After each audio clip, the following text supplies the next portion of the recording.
আজ রাত আমাদের ভারত মহাদেশে বলা হয় শবে বরাত।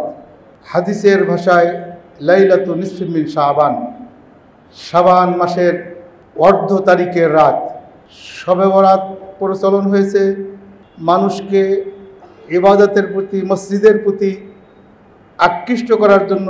এক শ্রেণীর বুজুর্গানে কেরাম তাদের কৌশল হিকমত অনুযায়ী একটা দিন, একটা প্রচলন জারি করেছিলেন।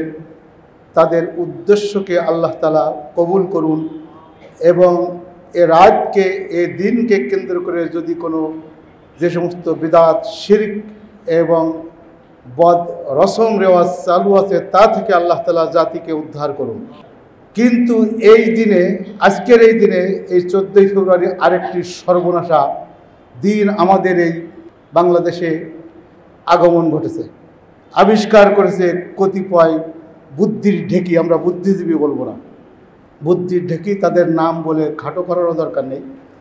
কিন্তু আমাদের দেশের ছেলে মেয়েদেরকে উচ্ছন্ন করার জন্য, আমাদের দেশের ছেলে মেয়েদেরকে গড্ডালিকা প্রবাহের ন্যায় তাদেরকে অনৈতিক কাজে জড়িত করার জন্য, উৎসাহ দেওয়ার জন্য ওদের সর্বনাশা দিন এই বাংলাদেশে আবিষ্কার করা হয়েছে। যারা আবিষ্কার করেছেন তাদেরকে আল্লাহ তাআলা হিদায়াত দান করুন। কারণ একই দিনে ডেট পড়েছে, এই জন্যই আমাদের এ ব্যাপারে সতর্ক নিজেদেরকে থাকতে হবে, নিজের ছেলে মেয়েদেরকে সতর্ক রাখতে হবে। কারণ আরেকটি সমস্যা আমাদের আছে, শবে বরাত নিয়ে যে সমস্ত বিদআত শিরক আছে তা যেমন নিরুৎসাহিত করা, তা থেকে মানুষকে বিরত রাখা, তা থেকে মানুষকে ফিরিয়ে রাখা, মানুষকে বুঝিয়ে সকল ধরনের বিদআত থেকে মানুষকে মুক্ত করার জন্য আপনার আমার যেমন প্রচেষ্টা চালানো দরকার, যতটুকু সম্ভব মানুষকে অন্যায় কাজ থেকে ফিরিয়ে রাখার যেমন একটি কাজ, যেমন ফিরিয়ে রাখা দরকার, এটা যেমন ঠিক আছে, তেমনিভাবে আবার বিদআত বলে উড়িয়ে দিয়ে মানুষ যদি যারা মসজিদে আসে, যারা ইবাদত করতে আসে, তাদেরকে আবার তাড়িয়ে দেওয়ারও দরকার নেই, তাদের বিরুদ্ধে ফতোয়া দেওয়ারও দরকার নেই, তাদেরকে বোঝানোর চেষ্টা করতে হবে সবাই মিলে। সামাজিক বিপ্লব সবাইকে গড়ে তুলতে হবে। কিন্তু দুঃখজনক হলো, আপনারা অবশ্যই, যেহেতু এখানে যারা মুসল্লি আসেন ম্যাক্সিমাম, প্রায় সবাই অত্যন্ত সচেতন দ্বীনীভাবে, ইসলামী বিধান সম্পর্কে এবং নৈতিকতা সম্পর্কে, সামাজিকভাবে আপনারা সকলেই সচেতন। লক্ষ্য করুন, এই যে আজকে হয়তো কম দেখবেন, বিভিন্ন কারণে, আমাদের সরকারের কঠোর অবস্থানের কারণে, কৃষ্টতা সাধনের জন্য বারবার নির্দেশনা দেওয়ার কারণে, আবার সামনে পবিত্র রাতের কারণে অনেক কম দেখবেন রাস্তাঘাটে।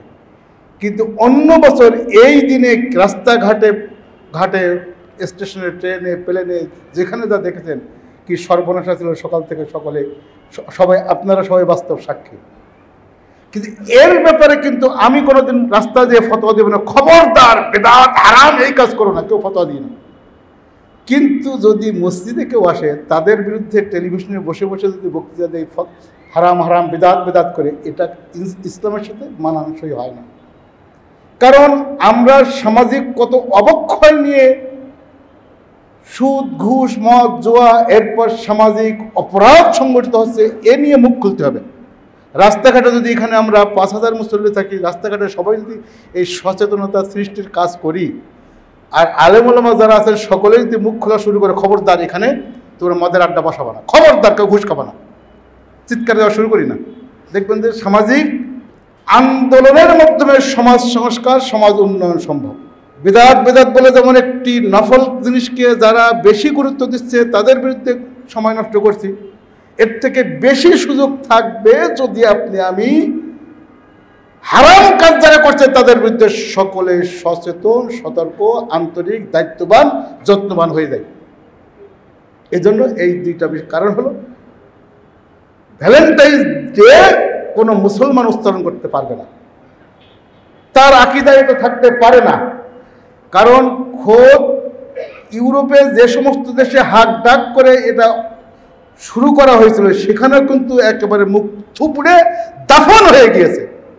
অথচ আমাদের দেশে আমদানি করে সেটিকে প্রতি বছর এমন কোটি কোটি টাকার, গত বছর কত কোটি, আমি একটা হিসাব দিয়েছিলাম, এবছর আমার কাছে নেই, কত কোটি টাকার ফুল শুধু বিক্রি হয়েছে এই ডেটকে কেন্দ্র করে। ভাই, মানুষ দুর্ভিক্ষ মরে, না খেয়ে মরে, মঙ্গায় মরে, এদের প্রতি কি আমাদের দায়িত্ববোধ নেই?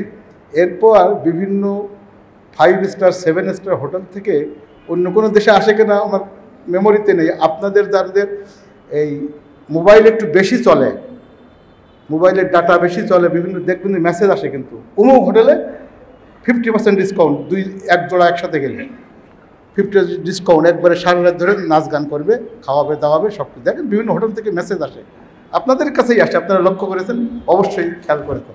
অতএব এই অপসংস্কৃতি, কুসংস্কৃতি, হারাম সংস্কৃতি, অনিসলামিক সংস্কৃতি থেকে মানুষকে উৎসাহিত করা আপনার আমার ইমানি ও নৈতিক দায়িত্ব। তা না হলে সমাজে যা দুর্ঘটনা ঘটেই চলেছে, আপনার আমার চোখের সামনে দিনকে সুরাজ ডুব রহি হয় হাম লোগোं के सामने, রোজ মাহশর কিয়া জবাব দে মুস্তফা के सामने।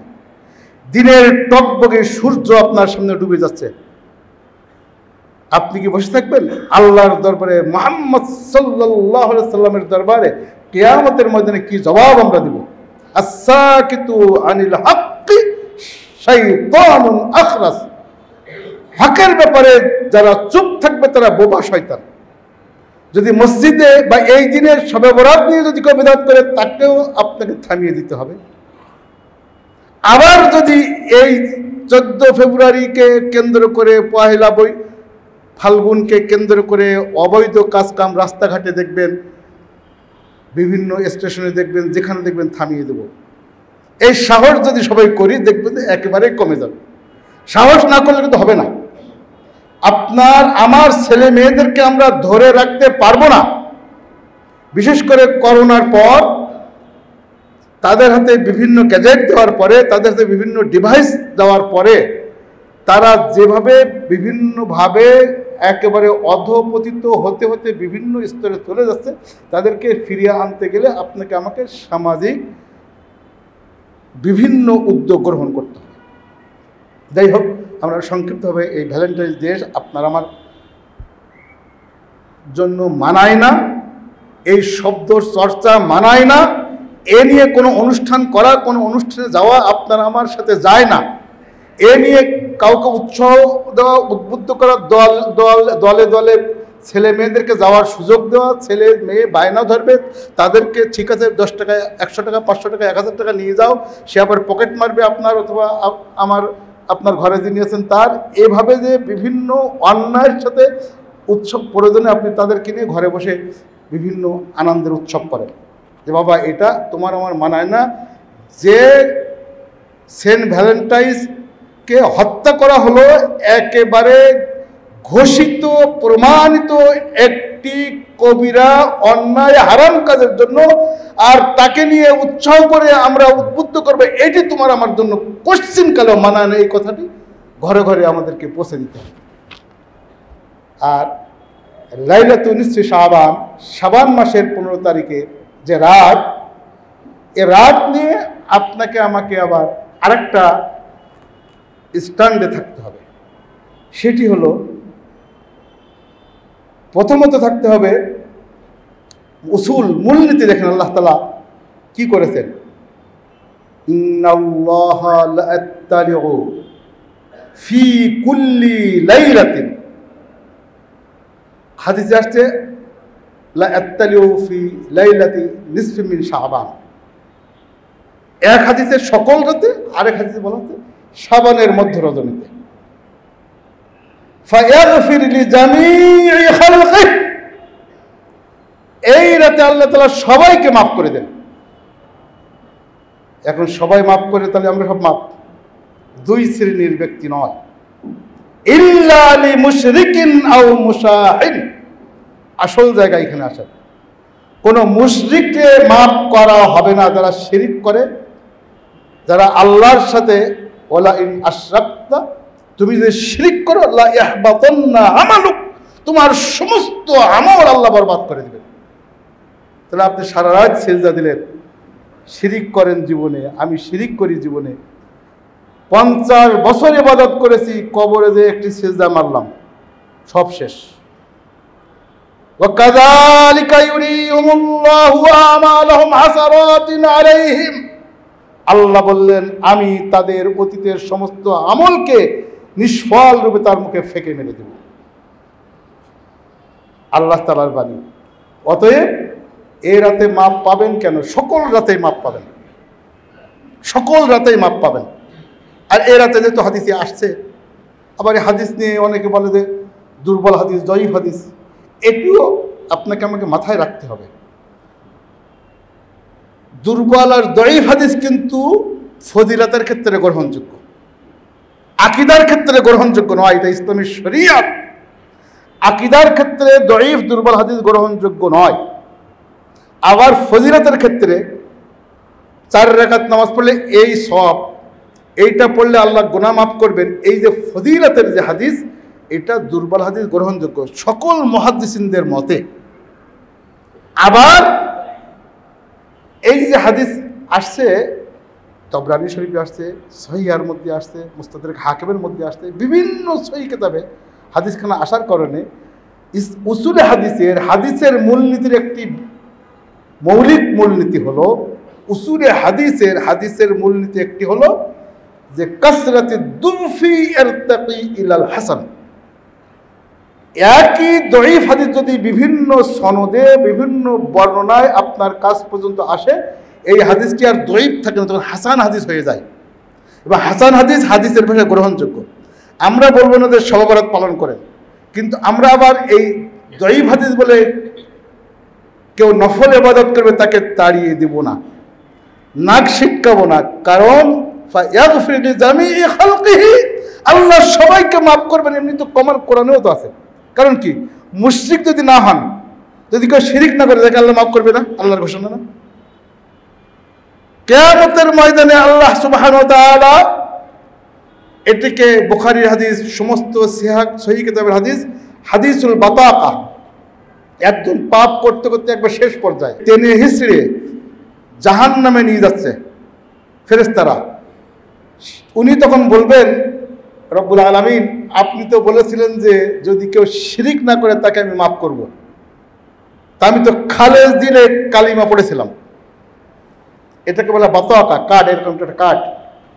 তখন ফাতাশাত সাইয়্যাতুহু, তার সমস্ত পাপ যখন একেবারে বেশি করে পাল্লা একেবারে নিচে নেমে গিয়েছিল, যখন ওই বাতাকা ইমানের কাঠ, শিরিক মুক্ত ইমানের কাঠ যখন তার এই বধির পাল্লা দেওয়া হলো, ফাতাশাত হাসানাতুহু কামা তাশাত সাইয়্যাতুহু, তার তখন নেকির পাল্লা ভারী হয়ে গেল, বধির পাল্লা তখন শেষ। আল্লাহ ইচ্ছা করলে তো মাফ করবে, আল্লাহ তো ঘোষণাই দিয়েছেন। অতএব শিরিক না করলে, হাদিসের যে মূল থিম আমি তো বুঝলাম, ইল্লা লিল মুশরিকিন, যদি শিরিক না করে আল্লাহ মাফ করে দেবে। আমরা তো আল্লাহর মাফের আশা আছে ভাই। শুধু আমল করে কিন্তু কোশ্চিনকালে কোনো মানুষ জান্নাতে যেতে পারবে না, মনে রাখবেন। আমল করে, আল্লাহর রহমত ছাড়া। এদের সবসময় বিশ্বনবী সাল্লাল্লাহু আলাইহি ওয়াসাল্লাম সালাত আদায় করতেন, রাত জেগে জেগে সালাত আদায় করতেন। তখন মা আয়েশা সিদ্দিকা বললেন যে ইয়া রাসূলুল্লাহ, এত কষ্ট করেন কেন? মা তাকাদ্দামা মিন যামবিকা ওয়া মা তাআখার, আপনার অতীতের, বর্তমানের এবং সামনের সমস্ত গুনাহ মাফ। হাত্তা রামাত কদামাইহি, আল্লাহর নবীর 2 পা একবারে ফুলে যেত রাত জেগে জেগে ইবাদত করার কারণে। বিশ্বনবী বললেন আফালা আকুনা আবদান শাকুরা, ও আয়েশা, যে আল্লাহ আমাকে মাফ করলেন, আমি কি তার জন্য শুকরিয়া আদায় করব না? দেখছেন, তাহলে মাফ তো আল্লাহ করবেন, ঘোষণা দিয়েছেন। আমার কষ্টও করে দিতে হবে, চেষ্টা করতে হবে। আর সমস্ত ইবাদত করার পরে বলা হলো যে মান নুকিশা হিসাবুহু উযিবা, যদি আল্লাহ তাআলা আপনার আমার প্রত্যেকটি হিসাব পুঙ্খানুপুঙ্খ পাই করে হিসাব নেন, অবশ্যই গোটা দুনিয়ার মানুষ অবশ্যই আযাবের মধ্যে পড়বে। আল্লাহ এই জন্য কিয়ামতের ময়দানে মাফ করার জন্য আল্লাহ তাআলা একটা তরিকাও করে রেখেছেন। তার অর্থ আবার এই নয় যে আমি একেবারে সব কিছু ছেড়ে ছুড়ে বসে থাকবো, যে আল্লাহ মাফ করবেন না, তা সেটাও আল্লাহ তাআলা আপনাকে। আমরা হলাম নাহনু, ইসলামী শরীয়তের অন্যতম আকিদা, 117টি আকিদার উপরে ইসলামী আইন চলে। তার একটি হলো নাহনু মুকাল্লাফুনা বিল আহকামিত তাকলিফিয়া ফরজ, অজেব, সুন্নত, নফল, মুস্তাহাব, হালাল, হারাম এগুলোর আলোকে আমল করা আমাদের দায়িত্ব। কি হবে এটা আমাদের দায়িত্ব না, এটা আমল করা। এখন আপনি যদি বিষ খাচ্ছেন, নিয়ত করলে যে আমি গুড় খাচ্ছি, মধু খাচ্ছি, তা তো হবে না। আপনার কাজ হলো বিষ থেকে নিজেকে আত্মরক্ষা করা। অতএব ফাতাশাত হাসানাতুহু, আল্লাহ রাব্বুল আলামিন আমার নেকির পাল্লা ভারী করবেন, ওই আশা নিয়েই আমাকে থাকতে হবে। আমলও করা ওই আশা নিয়েই থাকতে হবে। তা না হলে আল্লাহ যদি পুঙ্খানুপুঙ্খ হিসাব নেন, আমার এই হাজির সাহেবকে বলে এই তোমার একটা চশমা দিয়েছিলাম, কি কাজে ব্যয় করেছো? আপনাকে বললেন আপনাকে একটা টুপি দিয়েছিলেন, টুপি কীভাবে ইউজ করেছো? টুপির দাম যদি 20 টাকাও হয় কখনো পায়ে দেওয়া যাবে না, এটা জুলুম। আবার 5000 টাকা জুতা হলেও মাথায় দেওয়া যাবে না, এটাও জুলুম। সব কিছু আল্লাহ যদি হিসাব নেন, আমরা কখনো 24টি ঘন্টা কিভাবে কাটিয়েছি, কিভাবে চলেছি, এই সব কিছু হিসাব আল্লাহ নিলে কিন্তু জীবনে পার পাওয়া যাবে না। এজন্য আমল করা পাশাপাশি ইবাদতে সব সময় শামিল থাকার পাশাপাশি আল্লাহর রহমতের ভিখারি হওয়া। এজন্য দোয়া ও মুখল ইবাদা বলা হয়েছে। দোয়া হলো সমস্ত ইবাদতের আসল। আপনি সারাদিন আমল করার পরে, ইশার সালাতের পরে সারাদিনের হিসাব নিজে নিজে নেন। হাসিবু ক্বাবলা আন তুহাসাবু, আল্লাহর কাছে, কারণ ঘুমানোর আগে তো আত্মপর্যালোচনা করতে হয় যে আমি সারাদিন কি করলাম। কারণ মান নামা, যিনি ঘুমাইলেন, এটা হলো তার প্রথম মৃত্যু।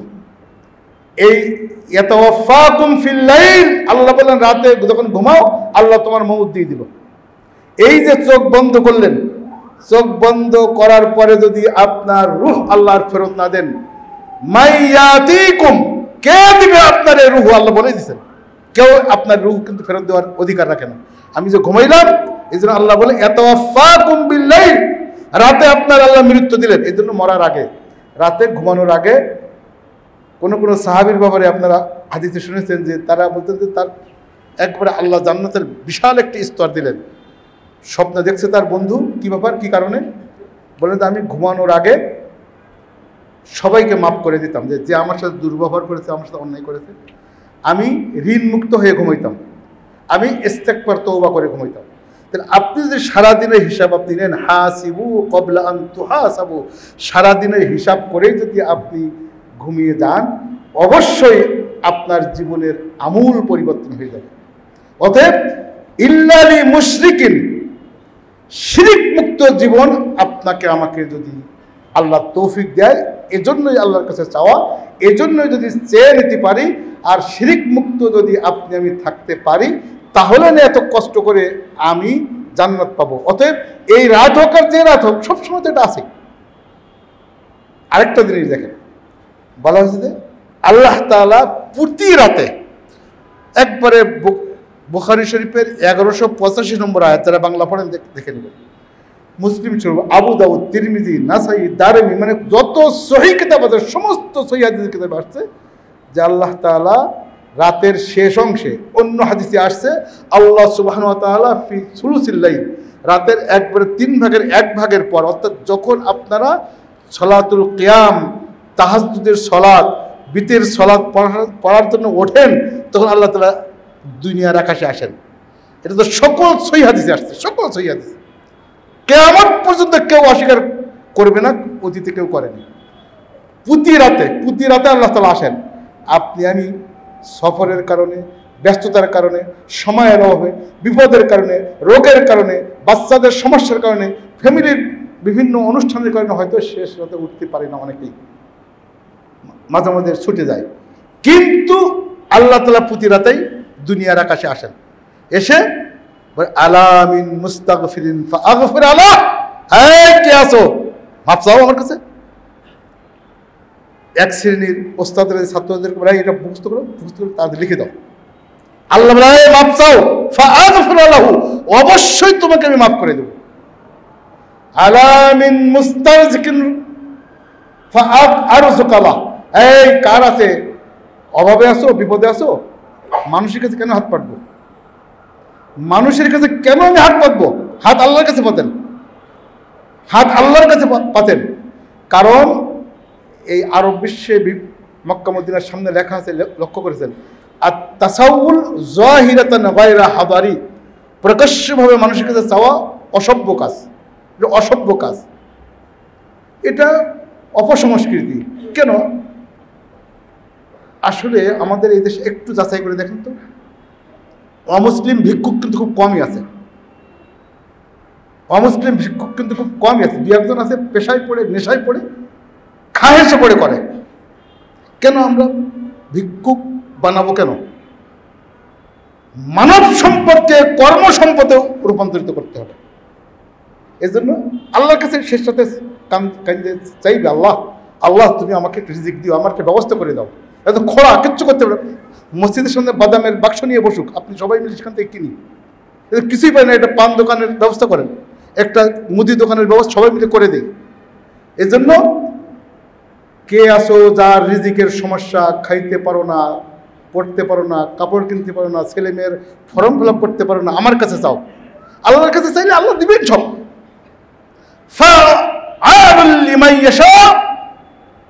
আল্লাহ যা ইচ্ছা তাই করেন, আল্লাহ যা ইচ্ছা তাই করেন। অতএব আল্লাহর কাছে আমাদেরকে চাইতে হবে। অতএব আমাদেরকে শিরক মুক্ত জীবন, এবং এই যে হাদিস সকল রাতেই, এই সকল রাতে যেহেতু আছে, আমি শুধু একটি রাতকে নির্ধারিত না করে সকল রাতে হিসাবেই কাজ শুরু করে দিই। আর 2 নম্বর হলো মুশরিক তো গেল, আরেকটা মুশাহিন। মুশাহিন দেখেন, সবার ঠেলায়, মানুষের বক্তৃতায়, আপনাদের প্রতিবাদে এখন ওই সমস্ত বুদ্ধিজীবীরা আজকে পত্রপত্রিকা দেখেন, তারা বলা শুরু করছে যে, দেখেন আজকে পেপার পত্রিকা দেখেন, তারা বলা শুরু করছে যে আমরা এই ভালোবাসা দিবসের অনুরোধ করি, সবাই সবাইকে ভালোবাসুন। আরে সবাই সবাইকে ভালোবাসে, এটা আল্লাহ তাআলারই নির্দেশ, রসুলের নির্দেশ। আর বলে যে আপনারা বিদ্বেষ মুক্ত জীবনযাপন করুন। আরে বিদ্বেষ, এটা তো ডাইরেক্ট আল্লাহ তাআলার অর্ডার। এবং হাদিসে বলাই হয়েছে, বুখারীর হাদিসে, ইল্লা আলী মুশরিক ওয়া মুশাহিন, যারা বিদ্বেষ মুক্ত জীবনযাপন করবে। আর যারা বিদ্বেষী হবে, পরশ্রী কাতর, যারা মানুষের ভালো দেখতে পারে না, মানুষের ক্ষতি করে, তুচ্ছ করে, তাচ্ছিল্য করে, ফ্যাসিস্ট কায়দায় মানুষকে দাবিয়ে রাখে, তাদেরকে আল্লাহ কোনোদিন ক্ষমা করবেন না। এটা আল্লাহরই নির্দেশ, নবীদের নির্দেশ। অতএব আও মুশাহিন, কোশ্চিন কালেও যারা বিদ্বেষী, যারা অন্যের ভালো দেখতে পারে না, ওনার কেন বেশি উপকার হচ্ছে, ওনার লাভ কেন হচ্ছে, উনি কেন 10টা কোম্পানির মালিক, আমি কেন কোম্পানির মালিক হতে পারছি না, উনি যেভাবে হোক বড় লোক হয়েছে, আমি কেন বড় লোক হতে পারলাম না, আলহাকুমুত তাকাসুর, বেশি বেশি পাওয়ার প্রতিযোগিতা তোমাকে বরবাদ করে দিচ্ছে, ধ্বংস করে দিচ্ছে, আত্মভোলা করে দুনিয়া পৃথিবীতে ভরিয়ে রেখেছে। অতএব আমাদেরকে মনে রাখতে হবে যে মুশাহিন হওয়া যাবে না। এই রাত শুধু নয়, লাইলাতুল নিসফি শাবান শুধু নয়, শবে বরাত শুধু নয়, দুনিয়ার যে কয়দিন আল্লাহ তাআলা আমার মা দামা আইনানি তাতাতারফা, যতক্ষণ আমার চোখ লড়াচড়া করবে ততক্ষণ পর্যন্ত আমি শিরিক করব না, আর আমি বিদ্বেষী হব না। পরমত সহিষ্ণু হতে হবে, অন্যের মতকে অগ্রাধিকার দিতে হবে। বাল তু সিরুনাল হায়াতুদ দুনিয়া, আমি দুনিয়ার প্রীতি বেশি হবে না, আখিরাতকে গুরুত্ব দেব। আমি আমি আমি আনানিয়াতকে আমি দাফন করব, সুপিরিয়রিটি কমপ্লেক্সকে আমি দাফন করে দেব। তাহলেই মুশাহিন মানে তাই। আমার মধ্যে আছে কি, এখন আমরা কথা বলছি, হঠাৎ করে শুনবে যে হয় আমি নেই, এই আপনি নেই, এটা বহুত ঘটতেছে। আমাদের ছাত্রদের মধ্যে প্রায় শুনি যে অমুক হার্ট অ্যাটাক করে মারা গেছে, অমুক গেছে, অমুক আল্লাহ নিয়ে গেছেন। বহুত ছাত্র এরকম হয়। তাহলে আমাদের বাচ্চারা, ছেলেরা, মেয়েরা এইভাবে যাচ্ছে। ডায়াবেটিস, আমার এক শিক্ষকের ছেলের বয়স 3 বছর, বারডমে প্রতি মাসে চেক আপে নিয়ে আসতে হয়। কড়া ডায়াবেটিস, মানে অন্যভাবে কন্ট্রোল করা যাচ্ছে না। আমরা তো মনে করতাম আমরা 40-50 পার হলে হবে, এখন তো সবারই হয়। যারা ডাক্তার আছেন, যারা ভুক্তভোগী, তারা অবশ্যই দেখতেছেন। অতএব শিরিক করব না, কোশ্চিন কালেও আমি মুশাহিন হব না, পরশ্রীকাতর হব না, হিংসুক হব না, বিদ্বেষী হব না, অন্যের উপরে জুলুম করব না, অন্যায় করব না, অপরাধ করব না, পারলে মানুষকে যতটুকু উপকার পারি করব, অপকার আমার দ্বারা হবে না। এটা হলো মুশাহিন। এইটা যদি হয়, তাহলে এই রাত নিয়ে আপনার আমার চিন্তা করা, গবেষণা করে এই রাত বেদাত চিন্তা করার দরকার নেই। আমি চিন্তা করব আল্লাহ তাআলা শিরিক মুক্ত জীবন, হিংসা বিদ্বেষ মুক্ত জীবন, অপরাধ মুক্ত জীবন, অন্যায় মুক্ত জীবন, সন্ত্রাস মুক্ত জীবন, মাদক মুক্ত জীবন, বিভিন্ন ধরনের অন্যায় থেকে নিজকে মুক্ত রাখার জন্য পাঠিয়েছেন। এর জন্য আমি এটা করব। অতএব কোন রাত আমার দেখার দরকার নেই। আমার জীবনের রাত ঈদগাহ হবে দুনিয়াটাই। ছোটকালে একটা বইতে পড়ছিলাম, গোটা দুনিয়া আমার ঈদগাহ।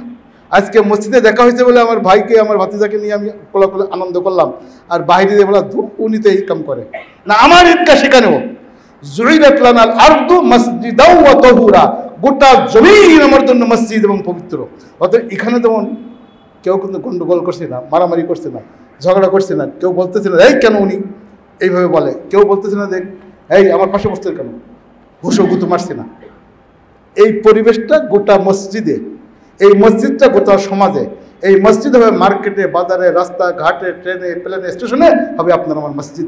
জুইলাত লানাল আরদু মাসজিদাও ওয়া তাহুরা, গোটা পৃথিবী আপনার আমার জন্য মসজিদ এবং পবিত্র। এখানে মিথ্যা বলা যাবে না, বাজারে যাওয়া মিথ্যা বলা যাবে না। এখানে ঝগড়া করি না, বাজারে ঝগড়া করবো না। মসজিদে দুর্ভাগ্য হলো, এক মসজিদে লেখা দেখছিলাম মাগুরায়, যে মসজিদে মিথ্যা বাজে গল্প গুজব করা হারাম। আমি ইমাম সাহেবকে বললাম যে ভাই মসজিদের বাইরে কি করা যাবে, তাকাই আছে। আরেক জায়গায় লেখা দেখলাম আমাদের খুলনাতেই, আমি পরে সাইনবোর্ডটা উঠেই দিয়েছিলাম, লেখা সে 1996 সালে লেখা ছিল যে মসজিদে বাজে গল্প গুজব ও রাজনৈতিক কথা বলা হারাম, এমন হারাম যেমন গরু মাঠে ঘাস খায়। মানে কোনটার সাথে কোনটা মিলল তা বোঝাও গেল না। যাই হোক, আসলে আপনার আমার পরিবেশে মুশরিক মুশাহিন, আমি শিরিক মুক্ত জীবন মসজিদেও নয় বাহিরেও নয়, শিরিক মুক্ত জীবন বাহিরেও নয়, এবং বিদ্বেষ মুক্ত জীবন সব জায়গায় হবে। এই যদি হয় তাহলে মাপ পাওয়ার সুন্দর একটু সুযোগ আল্লাহ তাআলা করে দিবেন। তবে এ রাত উপলক্ষে আপনাকে আমাকে একটু সতর্ক থাকতে হবে, যেহেতু এই ভারত মহাদেশে বিভিন্নভাবে এটি চলে এসেছে। যারা করেছেন আমরা সালফে সালেহিন, আমাদের ওস্তাদ, তাদের বুজুর্গদের কাছে যা শুনেছি, আর যারা মুরব্বী আছেন আপনারাও দেখেছেন, এই সমস্ত দেশের তো মুসলমানদের কর্মকাণ্ড শুরু হয়েছে অনেক পরে। এজন্য আমাদের প্রথম সতর্ক হতে হবে যে এটাতে বলা হয় এই সবাই গোসল করো, গোসল করে তাদের লেগে যাও। হ্যাঁ, যদি কারোর কাপড় চোপড় সারাদিন কাজ করার কারণে কাপড় চোপড় একটু অপরিচ্ছন্ন হতে হয়, যেমন আমরা সারাদিন কাজ করার পরে ঈশার পরে যখন বাসায় ফিরি তখন কিন্তু গোসল টোসল করে ফ্রেশ হই, কারণ এটা এক জিনিস। কিন্তু না, এই রাত্রে গোসল করলে ছোটকালে শুনেছি যত ফোঁটা পানি পড়বে প্রত্যেক ফোঁটা সওয়াব হতে থাকবে। এগুলো ফাও চিন্তা মাথা থেকে আউট করতে। আবার বলা হয় যে এ রাতে সবাই সতর্ক থাকো, বাসায় ফিটফাট। আমার যারা ছেলে মেয়ে বাপ মা যারা মারা গেছে কিন্তু আমার ঘরে আসবে। ভাই এটা এই উদ্ভট চিন্তা মাথায় আনা যাবে না, একেবারে বর্জনীয়। চূড়ান্তভাবে এই চিন্তা, এই আকীদা আমরা মাথায় রাখবো না, কোশ্চিন কালো না। এরপর আমি ওই যে হালুয়া রুটি বানাই মানুষ রাতে বাসায় দেখতে, ধরেন আমাদের ঘরে দেখে গোপনে বানিয়ে রাখছে, এই কী ব্যাপার, এটা কি আশেপাশে ফ্ল্যাটে একটু দেওয়া লাগে। এখন নিয়ত যদি আপনার ভালো থেকে বানা, অসুবিধা নেই, মানে আপনাকে বানাইতেই হবে। ছোটোকালে দেখতাম যে একেবারে হুজুররা সাথে করে নিয়ে বিভিন্ন ঘরে ঘরে একবার শুধু সাল্লাল্লাহ পড়েই মোনাজাত করে দৌড়। হুজুরের পকেটে 5 টাকা 10 টাকা পড়তো, আর কিছু খেয়ে দৌড় একবারে। হয়তো সেই শবে পরের দিন, রাতের পরের দিনে দেখা গেল যে 100-150 জায়গায় কিন্তু হুজুর দৌড়াচ্ছে। এই যে রেওয়াজ করাটা, এটা আবার আমাদের জন্য বেমানান। একজন ধরেন যিনি দায়ী, তিনি মানুষের ঘরে ঘরে যে এভাবে যে শুধু ইসলামটাকে একেবারে ছোট করে ফেলা, এটা যেমন ঠিক না। আবার পীর মাশায়েখগণ ইরান থেকে, তুরস্ক থেকে যারা ইসলাম আমাদের দেশে আনলেন, পীর মাশায়েখদের মাধ্যমেই কিন্তু ভারত মহাদেশে ইসলাম এসেছে, সবাই জানেন, পীর মাশায়েখদের মাধ্যমে। ওনারা উৎসাহ দিয়েছেন। আমি এক কিতাবে দেখেছি কাশফুল মাহজুবে, তারা বলতেন রুটি দো রুটি মেলেগা, রুটি দো রুটি মেলেগা। এই তোমরা রুটি খাওয়া মানুষকে, তোমাদের ভাগ্যে রুটি জুটবে। উনি ওনার চিন্তায়, যেহেতু মানুষ দান করার লোক ছিল না, তো দান করতে বলতে, দান করতে মানুষ এটা উৎসাহ দিয়েছে। এটাকে আমরা প্রচলন বানাবো না, এটাকে আমরা ফরজ ওয়াজিব বানাবো না, কিন্তু দান করলে যে সওয়াব, উনি যে আমার আলহাজ একরামুল হক সাহেব কিছু দান করলেন, এই দানের সব পাবে না? পাবে না? পাবেন? তাহলে দানের সব তো পাবে, কিন্তু যদি কেউ মনের মধ্যে কিছু গোপন রাখে সেই দায়িত্ব তার। গোপন কিছু রাখা যাবে না, কি জানি এই দিনে করলে বেশি স্বভাব হবে না, আপনি দানের স্বভাব পাবেন এই চিন্তা করে মানুষকে যদি কিছু খাওয়ান। তবে এ কথাও ঠিক, আগে কোরবানির সময়ে আর এই শবে বরাত উপলক্ষে যে মানুষকে খাওয়ানোর গরিব মিসকিনের অধিকার একটু হলেও একদিন আদায় করতে মানুষ, এখন কিন্তু এটা একেবারে কমেই গেছে। এখন তো কোরবানির গোশত সব ফ্রিজে ভরে যায়, আগে লাইন ধরে নিয়ে ফকির মিসকিন বাচ্চারা আল্লাহ আল্লাহ করে চিৎকার দিত। এখন কিন্তু সেই রেওয়াজ ঢাকায় তো দেখি না, এলাকায় কিন্তু এখন আর দেখি না, আপনাদের এলাকায় আছে কিনা জানি না। এটা সামাজিকভাবে তারা খেদমত করতে বলেছেন, এতটুকুর মধ্যে সীমাবদ্ধ রাখা ভালো। এরপর আমরা যদি বলি, ছোটোকালে যখন ঢাকায় পড়তাম দেখতাম যে এই সব দলে দলে কবরখানা, এখনও যায় কিনা জানি না, দলে দলে মুসন্দি কবরখানা ছিল, আমার মিরাহাদির কবরখানা ছিল, মানুষ সব বাপ মার জন্য কান্না করে। কেন? কবরে আপনি সবসময় যেতে পারবেন, যান, কিন্তু এই একটা দিনে সেখানে একবারে দল বেঁধে আল্লাহ বিল্লাহ পুরুষ মহিলা তখন দেখতাম, এখন কি করে আর জানি না। এজন্য এ রাতেই যে কবরে যেতে হবে, আপনি আপনার আত্মীয় স্বজন মারা গেলে মাঝে মাঝে যান, সেটা এক জিনিস। সেখানে যে আল্লাহর কাছে বলেন, আল্লাহ সে যদি অন্যায় করে থেকে মাফ করে দাও, আল্লাহ আপনি ঘরেও বলতে পারবেন, কিন্তু পাশে গেলে আবেগটা বেশি আসে। হাদিস শরীফে আসছে, ইন্নী নাহাইতুকুম আন জিয়ারাতিল কুবুর, আমি তোমাদেরকে নিষেধ করলাম তোমরা কবর জিয়ারতে যাইবা না। আলা ফাজরুহা, কদিন পরে বলে ঠিক আছে এখন কবর জিয়ারত করো। ফাইন্নাহা তুযাক্কিরুল আখিরা, কবরের পাশে গেলে আখিরাত স্মরণ আসে, আখিরাত স্মরণ আসে, তুযাক্কিরুল আখিরা। আর তুযাক্কিরুল মাউত, মরণ স্মরণ আসে। যখন কবরের পাশ দিয়ে যাবেন, আমাদের দেশে তো কবরের পাশে ভয়ে কেউ যাইতে চায় না, শহরে যায়, কিন্তু গ্রামে কিন্তু বাগানের পাশ দিয়ে সহজে যায় না, নাহলে ভূত আসবে। ভূত কেন আসবে? এই যে জান্নাতুল বাকি, জান্নাতুল মহল্লা দেখছেন না, মাঝখান দিয়ে রাস্তা, বিশেষ জান্নাতুল মহল্লার মাঝখান দিয়ে তো রাস্তা, সবাই যায়, কেউ ভয় পায় না। রাত 2টা 1টা 3টা কেউ তো ভয় পায় না। আসলে কবরটাকে ন্যাচারাল বানান, এই রাতে মানুষ আসবে এই চিন্তাও করা যাবে না। আর কবরটাকে আপনি আখেরাত ভীতির একটি কারণ যদি বানানো হয় তাহলে কোনো সমস্যা নেই। আপনি আমি মনে করি যদি এই রাতেই আমাকে আল্লাহ তাআলা স্পেশাল কবর জিয়ারত করলে, স্পেশাল না, এরা সবসময় কবর জিয়ারত করে, আখিরাত স্মরণ আসে। এই জন্য ওসমান রাদিয়াল্লাহু তাআলা আনহু যখন কবরের পাশ দিয়ে যাইতেন, ইজা মাররা বিল কুবুর তাবুল্লু লিহিয়াতা, তার দাড়ি মুবারক চোখের পানিতে ভেসে যাইত। সাহাবীরা জিজ্ঞেস করলেন, তার সাথীরা জিজ্ঞেস করেন, কেন তোমার দাড়ি ভেসে যায় কেন? তোমার কি অন্য কোনো কাজ নেই? কবরের পাশ দিয়ে গেলেই শুধু তোমার দাড়ি ভেসে যায়। উনি বললেন যে আমি আমার নবীদের কাছে শুনেছি, আল কবরু আউয়ালু মানজিলাতিন মিন মানাজিলিল আখিরাহ, কবর হলো আখিরাতের সর্বপ্রথম মানজিল। এই মানজিলে যদি কেউ পার না পায় তাহলে আর আল্লাহর কাছে পার পাওয়ার সুযোগ নেই। অতএব আমার এই পেরেশানিতে, এই টেনশনে আমার কথা বলতে পারে না, তার চোখ ভেসে যেত, দাড়ি মোবারক ভেসে যাইতেন। অতএব আপনার আখিরাত স্মরণ হবে। এরপর আরেকটি বর্জন, বাড়িতে বাড়িতে মিলাদ, যেটা আগে বললাম। এরপর আরেকটা হলো যে আমরা আতশবাজি ফোটাই, এখন কমে গেছে আলহামদুলিল্লাহ, এটাকে আমাদের কমাইতে হবে। সবশেষে আমরা বলবো যে এই রাতের সকল বিদআত থেকে, শিরক থেকে মুক্ত থাকবো। এরপর নফলিয়াত বেশি গুরুত্ব দেবো, আবার নফলকে গুরুত্ব দিতে দেন। ইশার পরে আসলাম জামাত শেষে, এরপর ফজরের আজান হয়েছে, আমি বাসায় গেলাম, ঘুমাই পড়লাম। আল্লাহর হস্তে কেউ ফরজ ইবাদত জন্য এই রাতে বা কোনো রাতে বাদ না যায়, কিন্তু আমি নফলকে গুরুত্ব দিয়ে ইশার পরে দলে দলে আসলাম আর ফজরের সময় চলে যেয়ে ঘুমিয়ে পড়লাম, এই ফরজ যেন ছুটে না যায়, এ ব্যাপারে খেয়াল রাখতে হবে। আর দ্বীনের মহব্বতে, কোরআনের মহব্বতে, আল্লাহর মহব্বতে, দ্বীনের মহব্বতে যারা আপনার আমার পানে ছুটে আসছে, মসজিদে একদল মুসল্লি কেরাম যারা আসতেছেন, একদল মুরব্বি এসে কোরআন পড়তেছেন, কেউ কাঁদতেছেন, কেউ হুজুরের কাছে এসে বললো হুজুর আমার জন্য দোয়া করে দেন, কেউ এসে বললেন যে হুজুর একটু বয়ান করেন, এগুলো করলে তাকে নিরুৎসাহিত করার কোনো দরকার নেই। খেয়াল রাখতে হবে ফরজ ওয়াজিব যাতে না ছোটে। আবার কেউ যদি দিন শুনতে আসে, আপনি আমি শুরুতেই বললাম, আপনি আমি যেমনিভাবে এখানে যদি কোনো গানের প্যান্ডেল বসে বা ওখানে ছেলেমেয়েরা আড্ডার কোনো জায়গা বসে, সমস্ত 7 স্টার 5 স্টার হোটেলে আজকে রাতে যাই দেখেন হয়তো আজকে কম হবে কেন জানো, তারপর যেহেতু বিভিন্ন মেসেজ আমাদের গ্রুপে আসছে দেখি সেখানেও হবে। ওখানে যারা একবারে মানে বিভিন্ন ব্যান্ড সঙ্গীত মঙ্গীত বাজাইয়া গান বাজনা দিয়ে উলঙ্গ অর্ধ উলঙ্গ হয়ে যেভাবে বাজনা দেবে, অন্য দেশ বাদ দেন আমাদের দেশে, সেখানে যে 10 জনদের কেউ তো বলবে না এখান থেকে বেরান বেদাত বেদাত করে, কেউ তো বলি না। অতএব মসজিদ থেকে কেউ আসলে তাদেরকে নিয়ে কোরআন হাদিসের চর্চা করার যে সুযোগ আছে কোরআন হাদিসের চর্চা করি। আবার কেউ বলবেন না আরে বাবা রে বাবা, ভাই তো মদিনায় পড়ে কি মাদানি হইলো, উনি আবার সহভারতের পক্ষে বলে গেল, না এইটা না।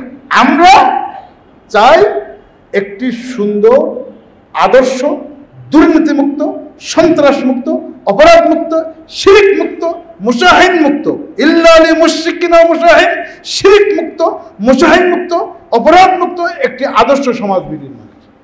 এজন্য আমরা যারা এখানে আসি, বিশেষ করে কাটাবন মসজিদে আপনারা ভাই বোনেরা আসেন, আপনাদের মাধ্যমে গোটা সমাজের কাছে একটি মেসেজ এভাবে পৌঁছাতে হবে।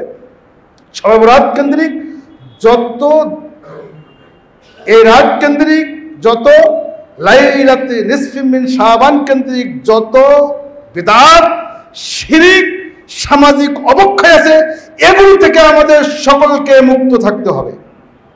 পাশাপাশি এই রাতে এই শপথ নিতে হবে, সকল রাতের জন্য একই শপথ, শিরিক মুক্ত জীবন, বিদআত মুক্ত জীবন, অন্যায় মুক্ত জীবন, অপরাধ মুক্ত জীবন। আর একটি শপথ নিতে হবে, আমি হিংসুটে, বিদ্বেষী, অন্যকে তুচ্ছ করা, তাচ্ছিল্য করা, ছোট করা, খাটো করা, অন্যের সম্পদ ভোগ করা, ফ্যাসিস্ট কায়দায় মানুষকে জুলুম করা, নির্যাতন করা, অন্যের সম্পদ ভক্ষণ করা, সব কিছু থেকে নিজেকে মুক্ত রাখা, এটি হলো এই রাতে আমাদের শপথ। আল্লাহ সুবহানাহু ওয়া তাআলা এই পবিত্র, সকল রাতই পবিত্র, সামনের যে রাত আসছে, আজকের এই যে সময় জুমার দিনের পবিত্রতা, রাতের পবিত্রতা, সকল পবিত্রতাটাকে আল্লাহ তাআলা উৎসাহ দিয়েছেন। আমরা আমাদের কা শাহরিকুম হাযা কা ইয়াউমিকুম হাযা, বিদায় হজের ভাষণে আল্লাহ রাসূল তাই বলেছিলেন, আজকের মাস যেমন পবিত্র, আজকের দিন যেমন পবিত্র, আপনার আমার মান, ইজ্জত, সম্পদ, রক্ত সব কিছু পবিত্র। একজনের রক্ত আমি অবৈধভাবে হরণ করতে পারবো না, একজনের সম্পদ হরণ করতে পারবো না। আল্লাহ সুবহানাহু ওয়া তাআলা আমাদেরকে কমপ্লিট মুসলমান বানিয়ে সবাই মিলে আল্লাহর জান্নাতে যেতে পারি, সেই তৌফিক আল্লাহ দান করুন। ওয়া সাল্লাল্লাহু তাআলা ওয়া আলা আলিহি ওয়া সাহবিহি ওয়া বারাকা।